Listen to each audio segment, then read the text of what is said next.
Welcome to the Model Health Show. This is fitness and nutrition expert Shawn Stevenson here with my amazing, talented, very inspirational producer of the Model Health Show and my co-host Jade Harrell. What's up, Jade? What's happening, Shawn? What's happening? Happening? Where is this coming from? What's happening?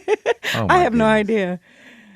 I go with the feel. Good times. I was just listening to my good friend E.T., the hip hop preacher, listening to his podcast on the way in, actually, and they were talking about good times. Yeah. Penny. Yeah. You remember Janet Jackson played Penny on Good Times? Everybody was loving Janet. I was a fetus at that time when that came out, but I still saw some reruns or whatever, and amazing. So how are you doing today? Well, today I'm magnamazing. Magnamazing? Magnamazing. I like this. What is this? I am magnificently amazing today. I feel so good. Ooh, I like that. I really like that. Magnamazing. Magnamazing. It's got, okay. So everybody, thank you so much for tuning into the show today. Girth to it.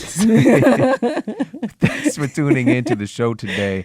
Very excited about this episode and this interview. And true story, I mentioned this individual on a past episode, one of her studies. Yep. Some of the research that she was communicating. And funny enough, I knew in that moment, I was like, one day she will be here on the prime time spot on the Model Health Show. And then I found out that she was actually speaking at an event that I was at, a CUSP conference in Chicago, which was just an amazing time. And she killed it. Right. Definitely, for me, top talk of the conference, and just did an amazing job. And so we connected, very excited to share her with you. Brilliant human being, neuroscientist, and she walks the talk though. It's not just stuff about the brain. She gets in there and figures out how to do this stuff on herself. Can you imagine That's the how difference. Beautiful it's looks? not just external to her, it's internal. Exactly. And she flipped a switch, like that big Bugs Bunny switch in the cartoon, bam, and everything turned on. And she connected it to herself. And that's one of the things I've been talking about lately with a lot of great individuals in the health space. And many of them have been on the show. Many are coming soon. That when I was in my traditional biology classes, kinesiology, that kind of stuff, nutrition, it was very external. In biology, it didn't really relate to me and my life. So it's like rote memorization, trying to pass the class instead of really making that visceral connection. And once you do that for people, and that's what we do here with the Model Health Show, is make that connection so that you actually become empowered and you feel, first of all, you walk away feeling smarter instead of defeated. There's all this stuff I got to learn. You actually learn the material because it relates to your life. And that's what I'm excited about. So I love that. Really quickly, let's give a shout out to our show sponsor. Let me tell you, Lion's Mane Tea today, you already know. Lion's Mane Tea, MCT oil. What Here's flavor? another thing. Did you flip it? Strawberry. Okay. MCT oil, emulsified. My wife, she used the vanilla in her, she had some chaga coffee today. Fancy stuff. Yes. Coffee in the morning. So listen to this. She just saw a new chiropractor and they recommended, because she's having a little issues with some nerve firing. Okay. And it was so fascinating. They told her immediately, right off the bat, B12. Okay, cool. And so we're gonna actually get stuff measured, get her tested and everything first. But she's a action taker, so she went and bought some B12, and she knows to get methylcobalamin, which is a bioavailable form of that your body can actually use. But it's in Shroom Tech Sport. If she would have just came home, talk to her, talk to your man. If she would just listen to you. I got you. Yeah. So that's in the Shroom Tech Sport. Right? You got a bioavailable B12, and you've also got cordyceps mushroom, clinically proven to boost your stamina. All right. Doesn't life need that? Of course. So also clinically proven to improve your insulin sensitivity. All right. So a lot of people have insulin resistance going on, which classic sign of that is belly fat. So this can help to reverse those issues also. Just giving you that little boost of energy. Love that. No, it's not one of those weird supplement pre-workouts that gives you that kind of, I can't really explain it. If you haven't been there, don't go there. You don't know what it's like, so don't come on this side of the tracks, but it can kind of freak you out a little bit. Yeah. But so no weird crashes. It just feels really amazing. So that's my pre-workout as well. Shroom Tech Sport. So head over, check them out, onnit.com/model. That's ONNIT.com/MODEL for 10% off. Also 10% off of the MCT oil hemp force protein, so much good stuff. Head over, check them out. Fantastic. Now, let's get to the iTunes review of the week. Well, this is a great one. It says, Best Health Podcast, period, from Cool Tally Tory. I've listened to this podcast for some time now. Shawn's knowledge is vast and his delivery is engaging. I have listened to almost every episode going back to the beginning and feel I am so much more educated about fitness and health in general than I ever thought possible. I've joined the Fat Loss Code program, and I'm on my way to making real and lasting changes in my body and mind. I love how open Shawn and Jade are with the audience, guests, and each other. These are real people who live what is being taught.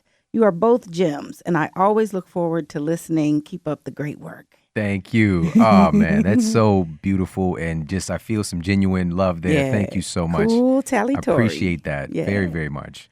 Well, guys, on that note, well, first of all, Keep thank you for, doing, yes. please keep leaving the reviews on iTunes. We are right there at 1,000 reviews almost. Like, it's getting close. So keep coming. Let's go. Let's crack that That's right, barrier. that's right. I know it's super hard. Listen, Stop. we hit a record this past month Bravo. in downloads. All right, 500,000 in Thanks 1 to month. y'all. We hit What? it? 500,000. We hit it? Well, actually, we were like 200 from there. Too but, shy. I mean, Okay. come on. We're Just gonna throw get a it. couple of pennies in there, whatever. It's all right. That's right. But the bottom line is, it's amazing. All right. The bottom line is, it's Yeah, amazing. it is. Second In thing 1 is, month. it's a little extra step. I know you're like, I want to leave a review. I've been meaning to.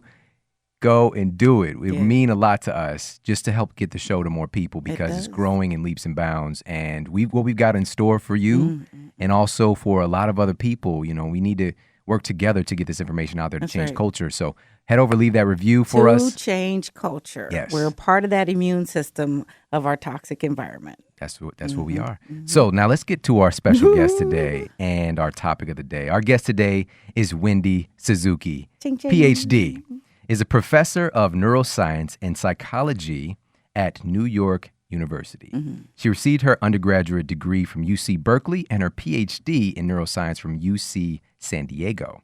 She completed a postdoctoral fellowship at the National Institute of Health before starting her faculty position in the Center for Neuroscience at New York University in 1998. All right. Wendy is a recipient of numerous grants and awards for her research, including the Lindsay Prize from the Society of Neuroscience, the prestigious Troland Research Award from the National Academy of Sciences, and NYU's Golden Dozen Teaching Award. Her research is focused on understanding the patterns of brain activity underlying long-term memory and understanding how aerobic exercise might improve our learning, memory, and cognitive ability. Hey, so now. we're going to talk about this stuff. It's That's going to be all great. right, yeah. She's a 4-time TEDx speaker, and that's where I first saw her, and is regularly interviewed for TV and print for her work. She is also an active fitness instructor, again, walking her talk as a fitness instructor.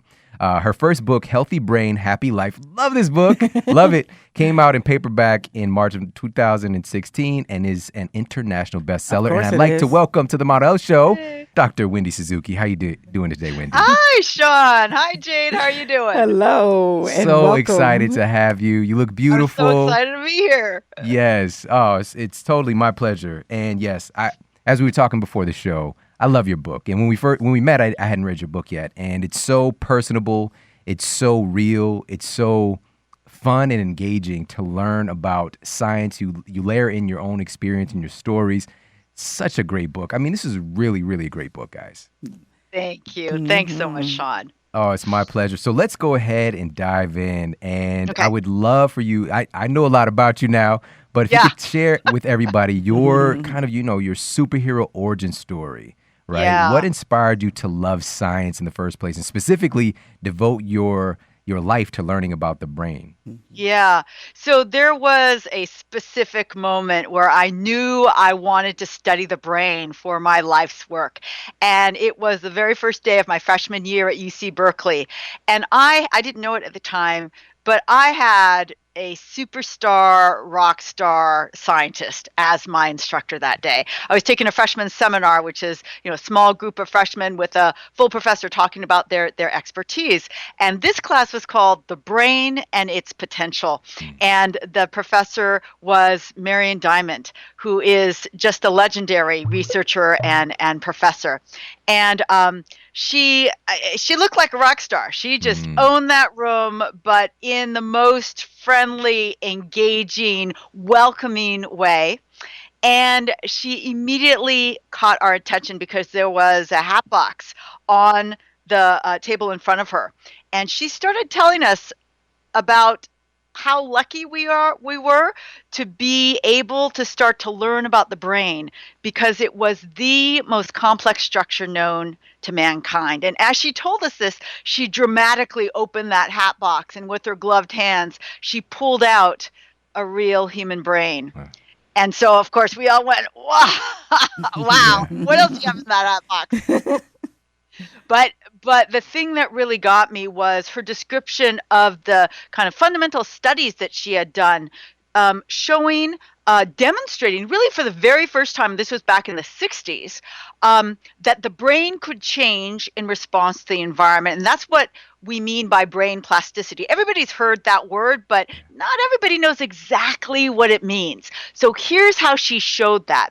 And you have to understand that at that time, people thought, well, the brain can't, once you're an adult, that's your brain can't change. Right. And what she did is she raised rats in what she called an enriched environment, which was kind of like the Disney World of rat cages with lots of toys and lots of other rats to play with in a big old space. She compared their brains to brains of rats that were raised in an impoverished environment with just a few other rats and no toys, smaller space. And what she found was the actual outer covering of the rat's brain, called the cortex, we have a cortex too, that actually got thicker. She showed an anatomical change in the brain because of where they lived and how they lived. It could change your brain. And I thought, that is the most interesting thing I've ever heard in my whole life, and I want to study that. And that's what I did. Wow. Yeah, it is exciting. I'm saying, Yeah, what an adventure. It's like paradigm changing, because you just said it. So many people, we go through life with this, we're indoctrinated with this idea that we are who we are, and that's the end of the story.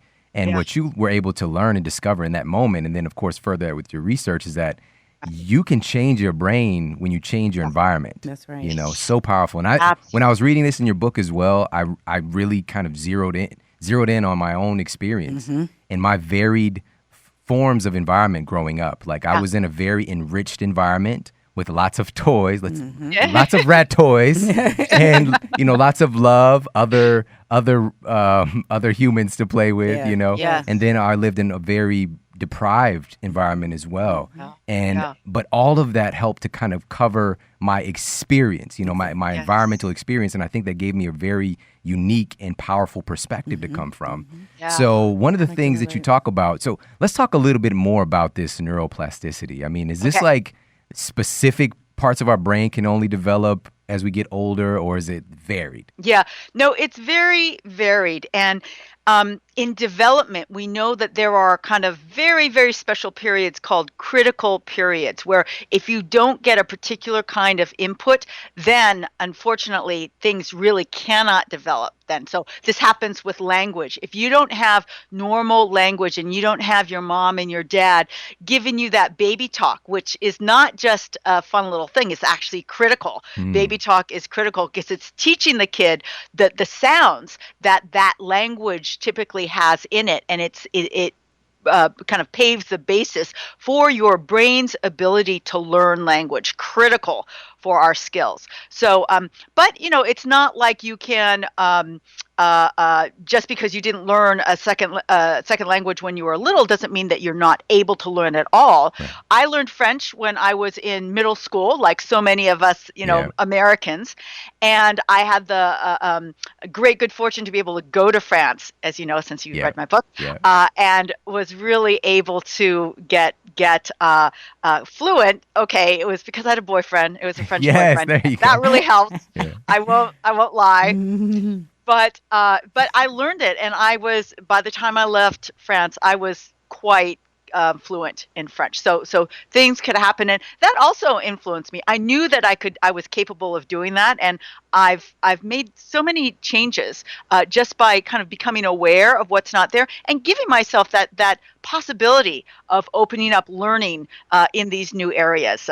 Meditation is the other one that comes to mind. I was a yo-yo meditator for many, many years. I was like, I just can't do it. I just cannot do it. But I kept searching, and I found that that way that clicked with me. And Yeah. so now I can say I'm a really very, very regular meditator. Yeah, that's what it's all about, is finding what clicks with you. And on that note, though, I want to, what about memory? You know, this is something I'm very fascinated with. And this was the first time, and I've studied this stuff throughout the years, but you really gave like a master class on how memories are created with the synaptic clefts and all this cool stuff. But what about growing that part of our brain, growing for our memory and being able to evolve and to stay healthy? Yes, yeah. So first thing, broad strokes, there are many, many different forms of memory. There's many different kinds of memory, different parts of the brain that are important for memory.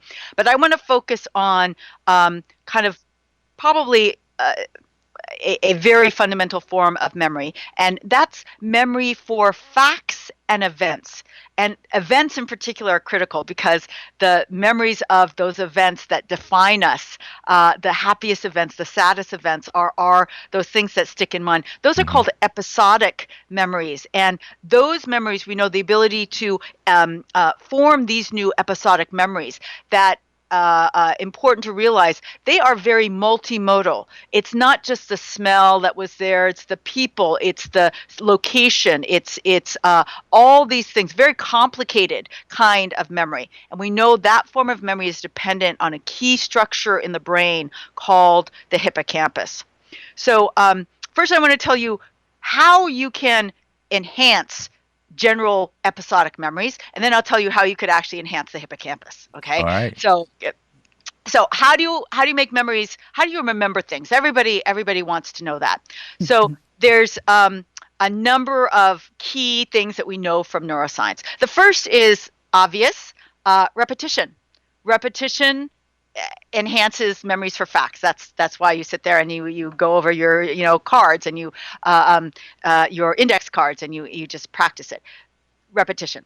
The second one is novelty. Actually, things that are really new are memorable. So the first time, probably your very first podcast there, you remember what happened because it was unique the first time. And we also remember very well the last time we do things. But you can't always control that. The third thing that helps, so we have repetition, we have novelty. The third thing is emotional resonance. We remember the happiest moments and the saddest moments in our lives. And you can't make every moment the happiest or saddest, but a good way to infuse some emotion is humor. So if you could make it funny or make it sound funny or funny in some way, that will make you remember it better. Oh, that's an awesome piece. And the fourth one is association. So what do I mean by that? If you want to remember some event that's very, very novel, you're not familiar with the things, try and connect it to the things that you do know well or remember well. A person's name it comes to mind. So if you don't, if you want to remember somebody's name, think of somebody else that you know with that name or somebody that has a name similar to that, and imagine a scenario where they have met each other and they really, really like each other, and kind of try and associate it that way. That's a way to put it in memory. And so those are some of the keys that I talk about in my book, How Do You Improve Memory? But I told you... Before we do that, I want to pause here because this stuff is super powerful. And so don't glance over this. Like, these things actually work. If you want to remember things, and I've been teaching my son these very things, who's in high school, and he has to go through that memorization of stuff. And I'm really working, number one, if he can create more of an emotional connection to it, making something so that it relates to him in his life instead of just something that's external, even if the teacher isn't teaching it that way. And you said something that I've been talking about, and I've said on the show before, and I didn't know that you were teaching this as well, which is creating that emotional connection and how to harvest that. And you said it, humor. Humor is a way that you can do this. And I actually use the last two together, like remembering somebody's name, for example, because that's what learning really is connecting something that you don't know to something that you do know, right? And if we get really right down to it. And so for somebody's name, so if it's Jade, for example, and I just met her, you meet a room of 10 people, and it was Jade, and I'll be like, I picture with Blade. Like Jade is like standing next to Wesley Snipes with a sword. So it's like kind of funny in my mind, right? And it's like, I will never forget your name again. That's right. Whenever I picture you, it's like Wesley Snipes is right there. I'll never His forget taxes that are all now. messed up, but he's trying to get his life together, you know?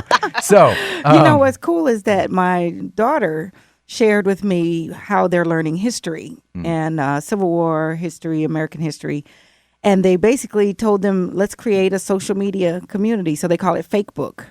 And they use the kings and the generals and whomever else is involved, and they're posting as those people. That's so cool. To make a connection, and they're that. going off like, we should have never left England, and well, we've been good to you, and it's so cool that they make that association. She shared it, and I was getting excited, and so here we are.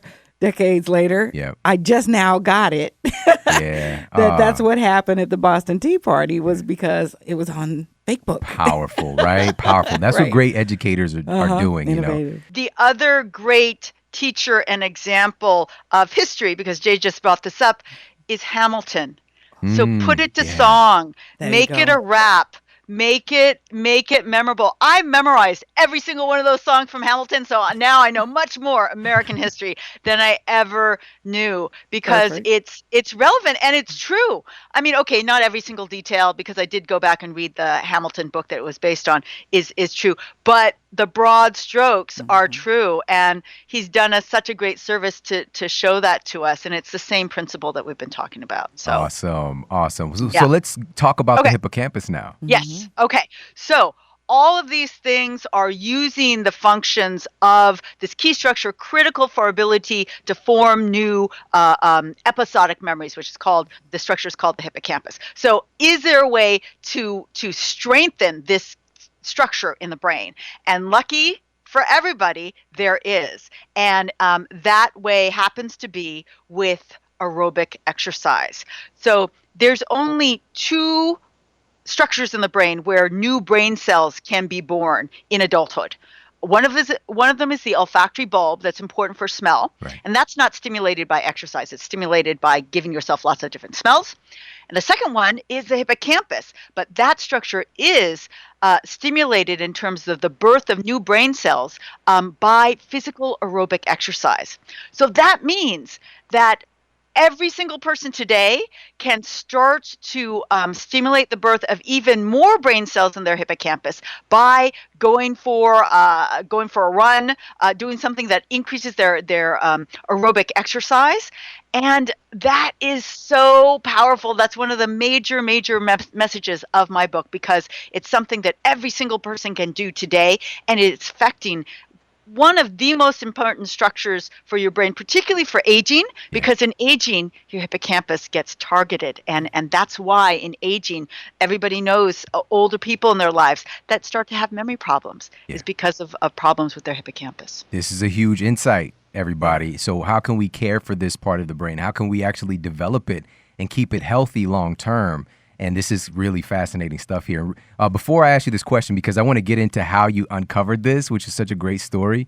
But recently, within many people's lifetimes listening to this podcast right now, it was common practice for issues like bipolar disorder or schizophrenia for physicians to literally go in and cut parts of the brain out. All right. This was just a few decades ago. Yeah. Right? Yes. Until one of the big changes that happened, which was a patient that you talked about in the book came along and they saw the result that he lost his ability to create new memories by having the surgery. So, and this was for epilepsy. Like they did this for kind of a righteous purpose, but ended up really shattering his life, you know? So now we have different forms of treatment, but I think we're still treating the brain like something we're going to go and peck into and find like some wonder drug or some wonder procedure when it's just life, living in a more natural, normal way as part of nature, as part, being human, which we pull ourselves out of humanity. I mean, in a way, like we're not a part of nature. And that's what you're really getting us back to is how can we manufacture that? So with your research, you came across this in a very visceral way yourself. Like you were cooped up in an office, buried in books for many years, and you start to see your own health slide. So let's talk a little bit about that and what was the catalyst for you to kind of make some changes. Yeah. So this was, I started my faculty position in 1998. here at NYU. And it, part of it was just the most exciting thing. It's like giving the science nerd her own lab for the very first time. I could not be happier. But I kind of went too far on the work end. And for the next 5 years, so it takes 6 or 7 years to get tenure, to earn tenure at a university, which is your permanent position. And until then, you can be let go after 7 years. So I was not going to be let go, and I was working so hard, and I was designing my experiments, and I was just doing nothing but going from my apartment to my lab and back again, and eating so much takeout because it was so easy to eat. And I found myself 20 pounds overweight, with no friends in New York City, and nothing going on outside the lab. And I had this wake up moment. I did go on vacation, and I decided to go as far away from New York as I could get. And I went on a river rafting trip to Peru, the Cotahuasi River. Wow. And so I was there, and I didn't have any friends, so I went by myself. So I'm there by myself with a bunch of other, people. And I found myself the weakest person on this trip. I mean, there were 16-year-olds that were stronger than me physically, and 65-year-olds that were stronger than me. And I got home and I said, okay, I've slid down as far as I can go. I don't know how to make more friends, but I am going to the gym. So I signed up for the gym, and I immediately got that burst of energy, that burst of good mood that you get from going to the gym. But after, and this was after about a year, you really, to start this thing, I don't want to say just, turn around and immediately it'll happen. It took a year of work and sweat, and it was hard and my muscles hurt. But a year and a half in, I was really regular. That's when I started noticing that not only was my mood much better, but I was able to focus attention deeper and longer, and my memory seemed to be better. And that was the subject of my whole research lab. Right. And I noticed this when I was writing grants, because you need attention and you need memory to write a really strong research grant. And that's what made me think, is it the exercise that's doing this to my brain? And that was actually the very first insight of where I am today, which has completely shifted my research focus from memory, which I will always find fascinating, to the effects of physical aerobic exercise on brain function and brain plasticity. Oh, wow. And such a great story. Yeah. And I didn't know about the rafting trip. And you were like, well, I basically went on a trip by myself. I got my, right. Who went on a trip? Was it Frodo Baggins? Was he by himself for a little bit? Oh, right. But then he would pick up some people. Sam came along. Right. Smeagol jumped in there. These are two of my silly habits. She jumped in there. But it's all good. Yeah, it's such a great story. But I want to talk about your classroom experience as well after that, because it's so fascinating to see that firsthand. That's what you shared at the CUSP conference. But first and foremost, before we get to that part, we're going to take a quick break, and we'll be right back. A big part of my mission with Sleep Smarter is to help people to create a sleep sanctuary, somewhere that you go where rest and relaxation is naturally overflowing. And so there's a lot of parts to that. But one of the big parts is your bed environment itself. This is where you're going to spend 1/3 of your entire life. So you want to make sure that that space feels amazing. So one of the ways that I do this is through making sure that my environment in my bedroom is cool, because research shows that we have a process called thermal regulation, where there's a natural drop in our core body temperature at night to help to facilitate sleep. And if our temperature is too high, it's going to disrupt our normal sleep cycle and also secreting right hormones for us to be truly rejuvenated. That can all be changed if you're too hot. So what I'm sleeping on are 100% organic bamboo lyocell sheets.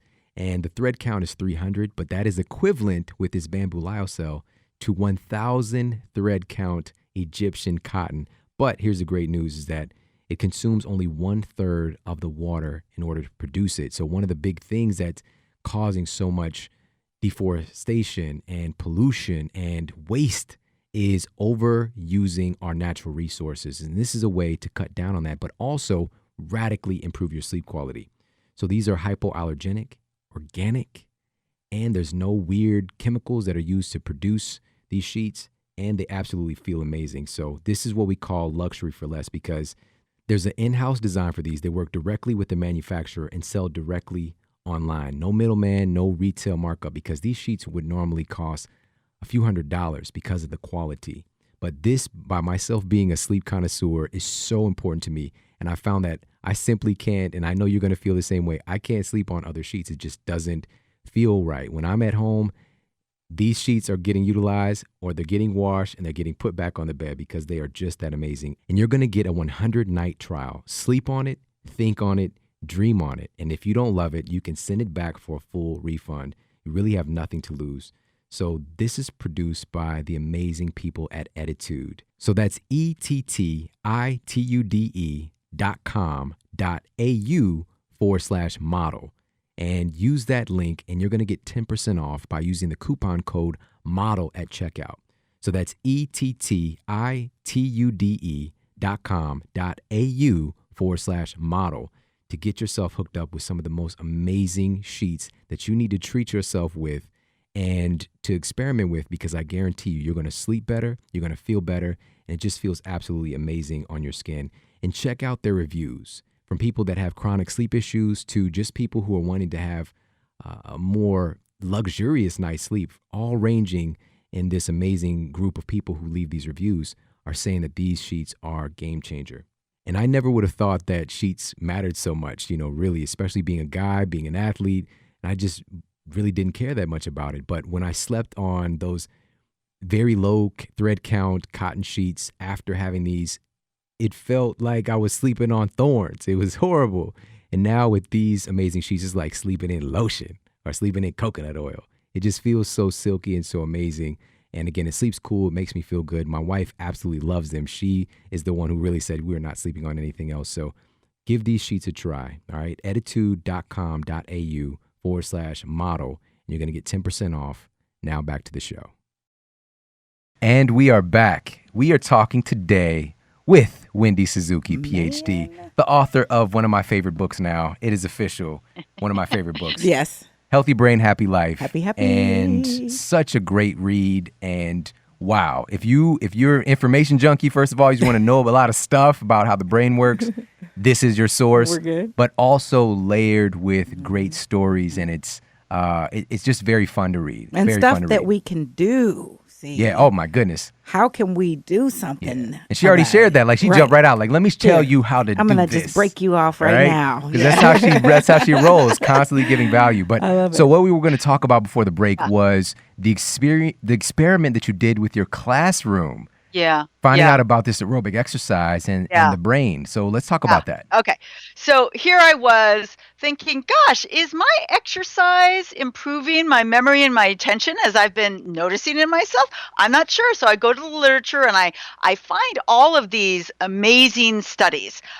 This is my field, but neuroscience is huge. So I find the studies showing that exercise increases all the same neurotransmitters that are decreased in depression. Neurotransmitters like serotonin, noradrenaline, dopamine, endorphins are all increased after exercise. So I'm like, that is why I feel so good after exercise. But not only that, going back and finding the studies showing that the most common effect of increased aerobic exercise in people that has been reported and studied is improved attention. So that's exactly what I was noticing in myself. And in rats, if you give them access to a running wheel that increases their cardio levels, you see significant increases in the number of brand new brain cells in the hippocampus. Their hippocampi get bigger and they perform better on memory tasks. So I said, that's what's happening to me.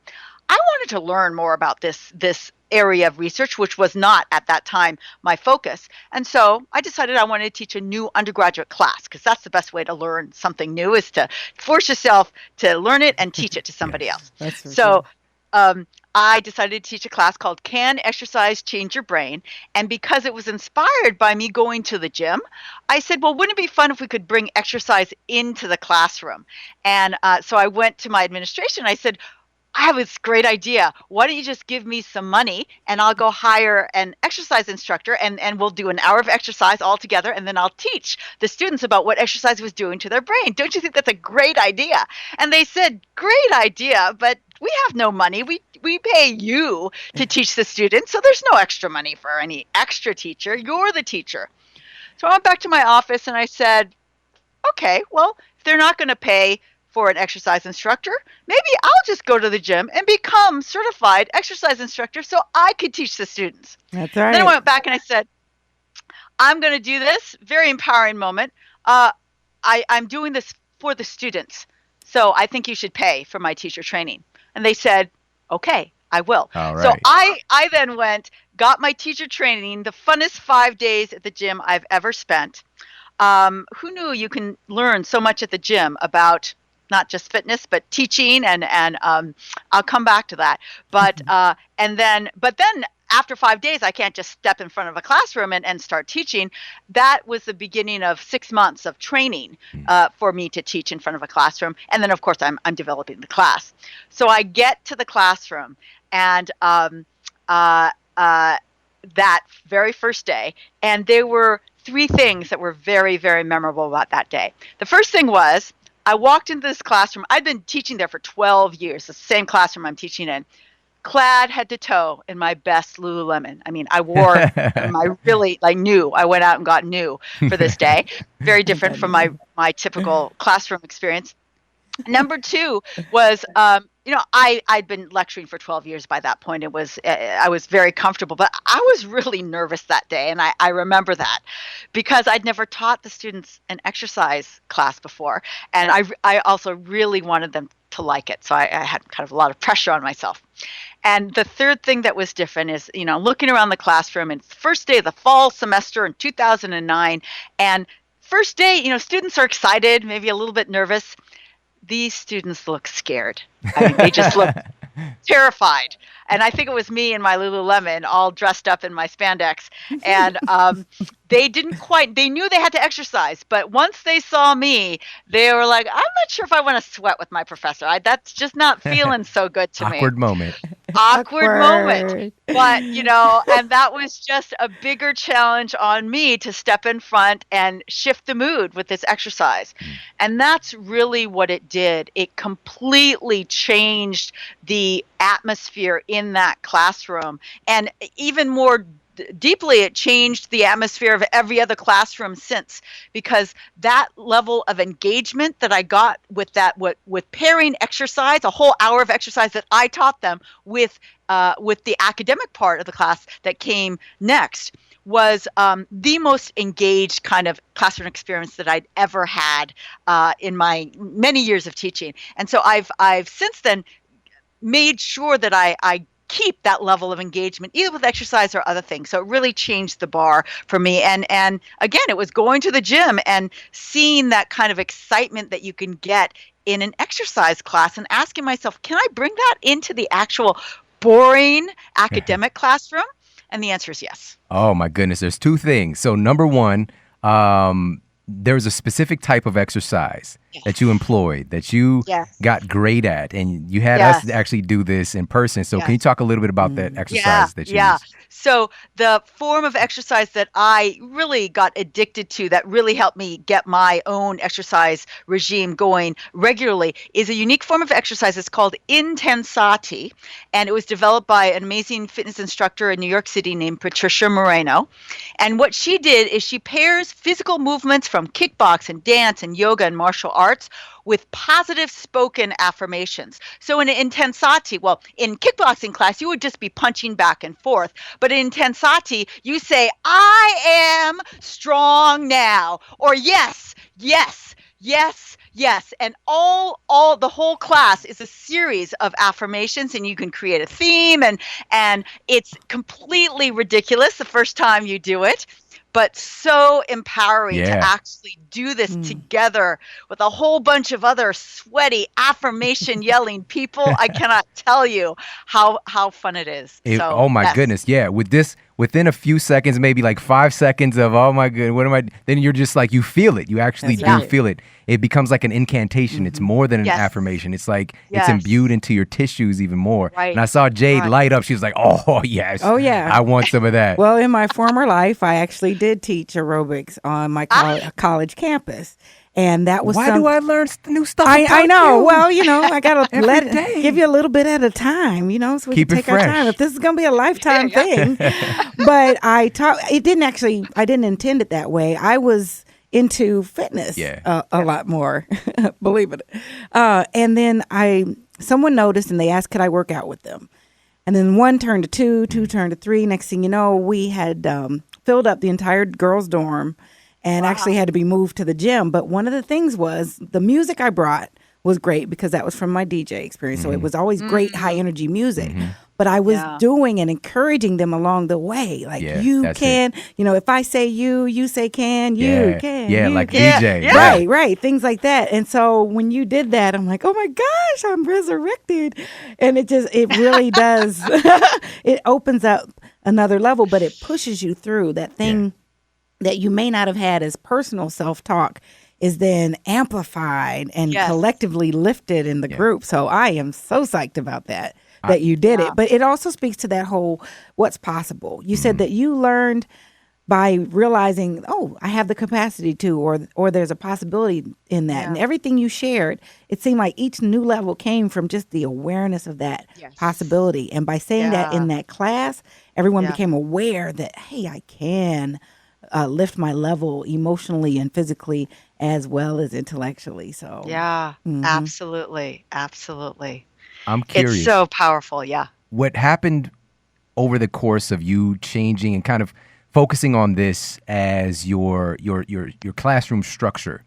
You actually had the decision, and I don't know where this decision came from, to test this out versus another teacher, another class. And I think so can you talk a little bit about that? Yeah.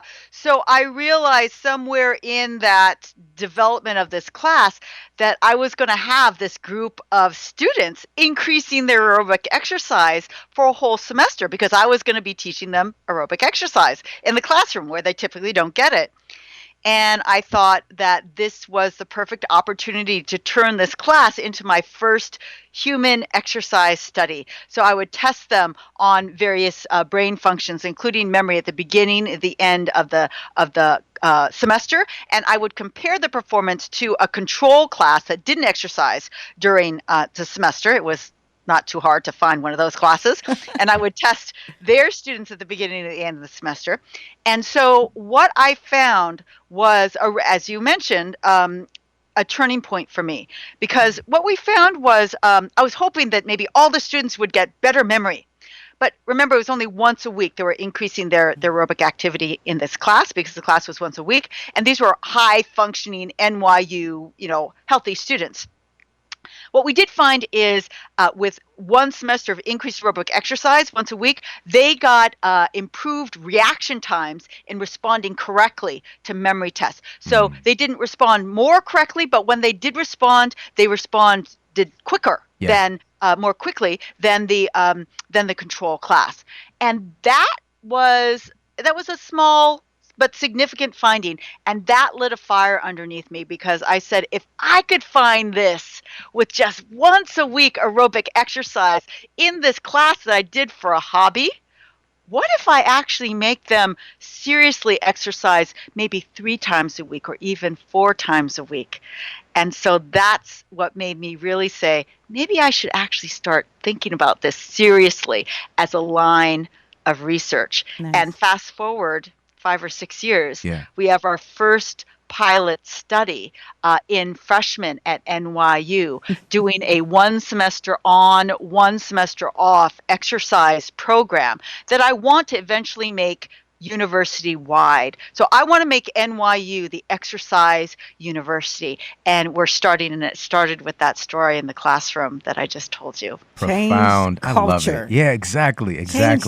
That's so powerful. And as soon as you said improve reaction time when getting things right, so many things came to mind and how valuable that is in our lives, because sometimes it's just a split second that you have to give, whether it's something in life when, you got to make a split second decision or you're on Jeopardy, whatever, you got to hit that buzzer, it can make the difference between Alistair Beck thinking you're a total just a loser, I'm sorry, or like, mega genius is that reaction shucks. time. So anyways, I thought that was really fascinating. I was curious about that. Like, where was it going wow. from there? And you actually answered the question for me because I knew about the initial thing and seeing that there is improvement. But now I want to talk more about some of the specific things. Like, so what are some of the specific things that we can do to create a healthier brain and a happier life? Yeah. So I have three take-home messages for a healthy brain and a happy life. That really is a synthesis of everything I talk about in the book and all my experiences. And of course, the first one has to be move, get physical, cultivate that mind-body connection. I mean, I was not only a neuroscientist, but a neuroscientist that didn't move. So I was so much in my head thinking about my own brain.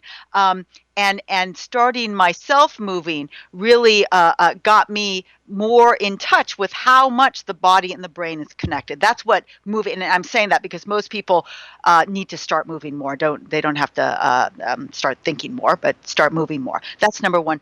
Number two that has really changed things for me is regular meditation. And taking the time every single day to be quiet and to let things unfold. And I do it every morning over tea. Actually, I do a tea meditation, which is my silent time is over the ritual of brewing and drinking tea.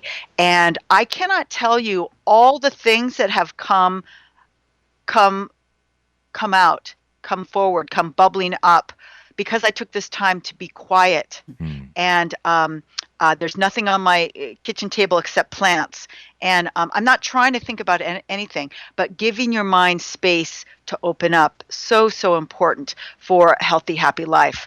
Third, maybe most important, is figure out what you love and what gives your life purpose and do that. Because that is what all this other stuff allowed me to do and has definitely made me a happy person. Yeah. Oh, I love that. Sure. I want to work backwards here because I want to talk a little bit about each of these. These are so powerful, and I want to make sure that we don't look past these because the simplicity it's beautiful, but it can also cause us to miss sometimes because it is so simple. But do what gives our life purpose, to make sure that we're doing that. All of us have access to that, to do those things that give us joy, that make us feel significant, those things that help to give us value in our lives and give value probably in the lives of others too. These things tend to be tied together. Yeah.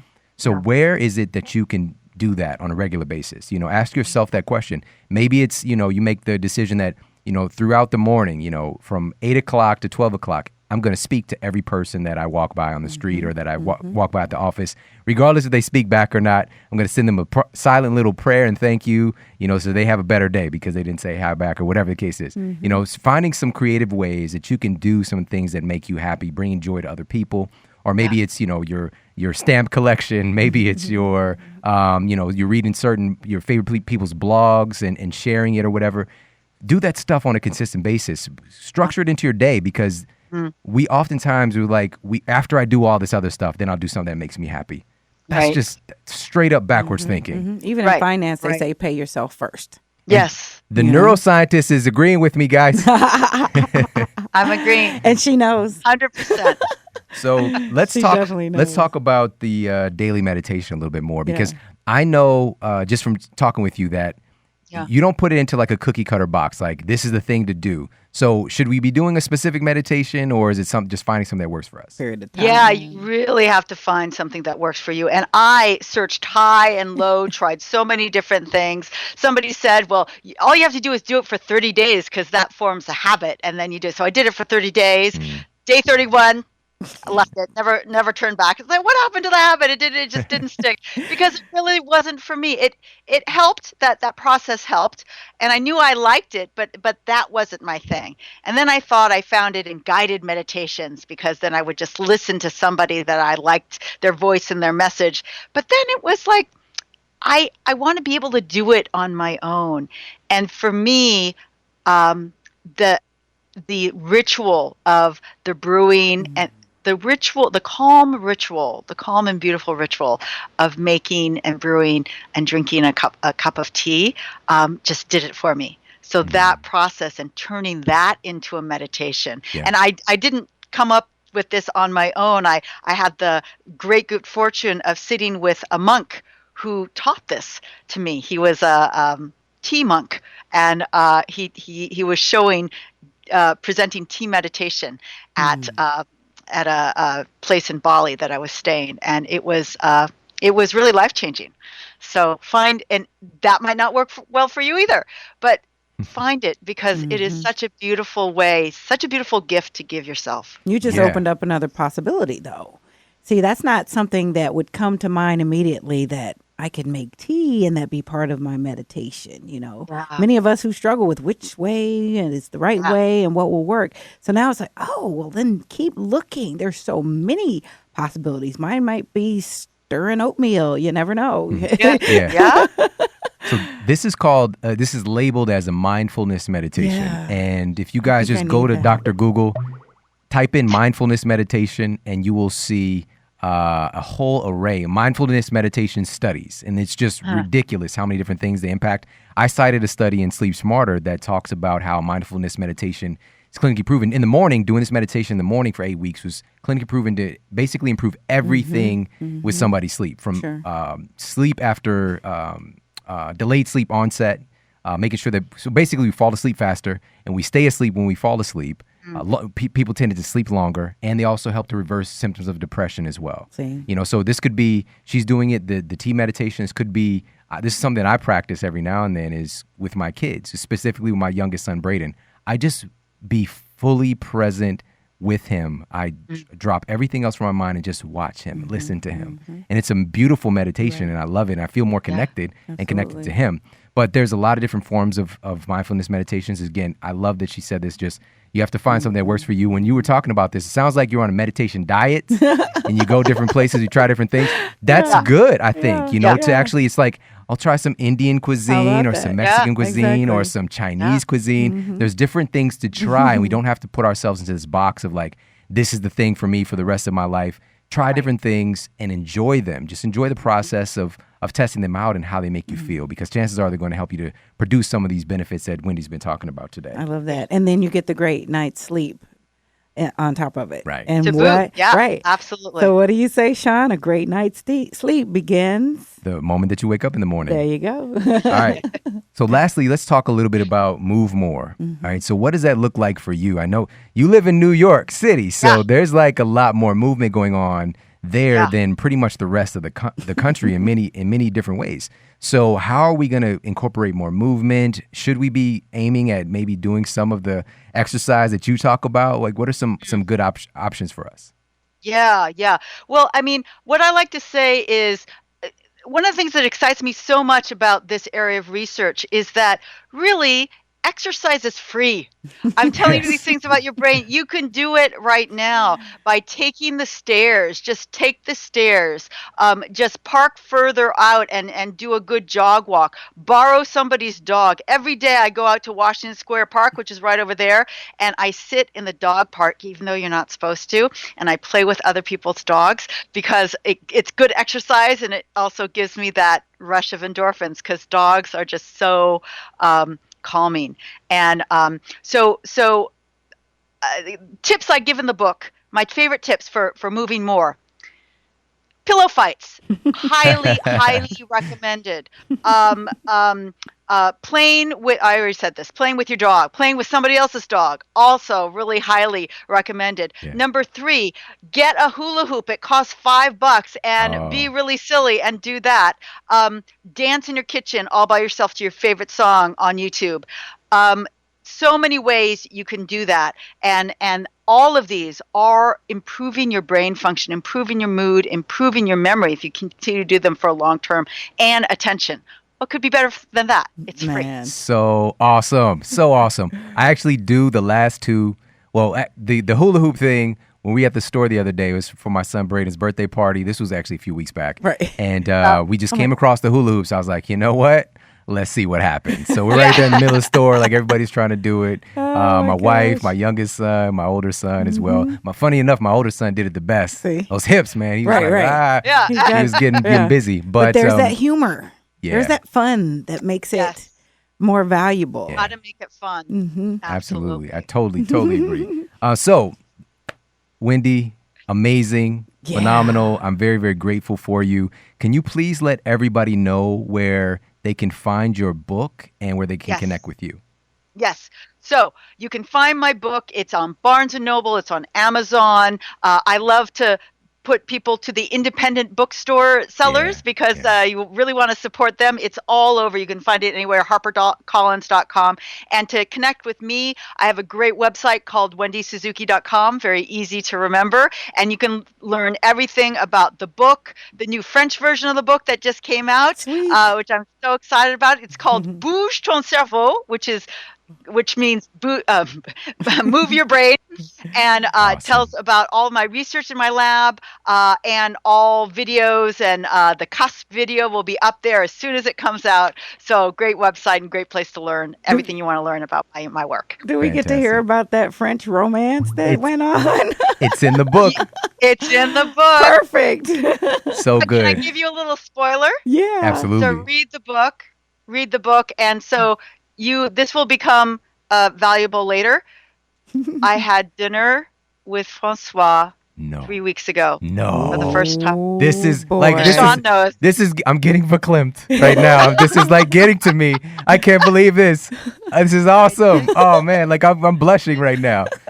So cool. Such a great story. So guys, definitely check out the book, and that would resonate with you a lot. Like I'm smiling so big. Like what a great story. It's like it's like one of like the Notebook or something. You know, it's amazing. So we get a novel. I've got one final quick question that I want to ask you, and I like to ask all of my guests this question.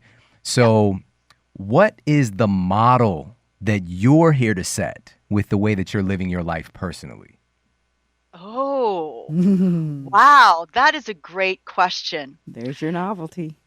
And yes, so my model has come to be, is so different than it used to be. And it is looking inside, loving what I see, and doing what makes that love grow. That's it. That's perfect. Love it. Love it. Wendy, fantastic. Thank you so much for coming on. I appreciate you immensely. You are thebomb.com. Thank you. Thank you so much. Loved being on the show. We enjoyed Awesome. you. Made us Everybody, happy. thank you so much for tuning into the show. Wow, this is important work, you know, and she is truly a pioneer in this field in helping, first of all, to understanding the research and getting in there, getting her hands dirty or kind of just gooey with touching brains and stuff like that.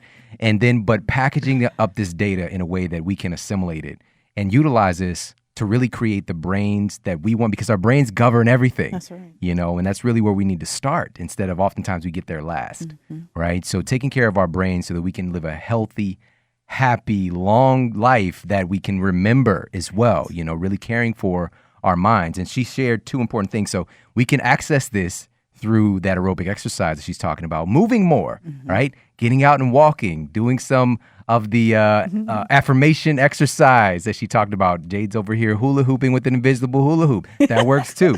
So she could do that. Or also she mentioned something fascinating, which is the olfactory area in your brain, you know, that's responsible for your sense of smell. And so how can you cater to that and produce some new brain cells as well? Get your smell on, you know. This is why people like wine, you know. It tends to be one of those things you could smell, get the different whiffs in, the different smells. But going out in nature, I think, is really valuable. I was just walking with my son the other day, and these pine cones, you know, we picked them up, and they had this amazing smell. And it's like, that's why they put in car fresheners, right? But it's a real pine cone, you know. But how often are we getting out and interacting with nature and getting those new sensations to our brain that produce new brain cells? Yeah. Super powerful stuff, guys. And we have access to all of these things. And last thing I want to share is the dancing. I just did this yesterday. You know, I was walking by my wife and there was like some song came on and we were like, we were getting our tango on, our dirty dancing on. The kids are just like, oh my goodness, here they go. I'm never gonna stop, baby. I'm never gonna stop doing that. And some of this stuff ends up on our Instagram, Insta stories, guys. Make sure you're following me there at Shawn Model, and same thing on Snapchat as well. And I'm gonna get Wendy on there too on Snapchat. She's on Facebook though, and we'll have all that stuff for you guys in the show notes. And please take advantage of this information. It doesn't matter if you know a bunch of stuff, all right, unless you're applying it. That's how it really becomes knowledge. Knowledge is not power. Knowledge applied is power. That's right. And you have that opportunity today to take what you've learned and put into action for yourself. And I appreciate you so much. Thank you so much for being here with me today. It's my honor and privilege to be able to serve you, and so much more good stuff to come. Take care. Have an amazing day, and I'll talk with you soon.